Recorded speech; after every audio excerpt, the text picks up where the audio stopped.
giving of oneself to each other. Yeah. It is something that we'll share together during this time, and I believe that we should really make full use of this time and not make it like something just like an event, but it's really a time that we can really get to know one another once again.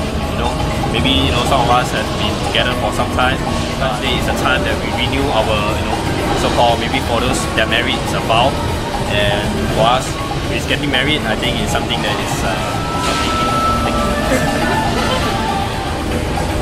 Hi, Valentine's Day to me is about loving, sharing, and just giving of oneself to each other. Yeah. It is something that we'll share together during this time, and I believe that we should really make full use of this time and not make it like something just like an event, but it's really a time that we can really get to know one another once again.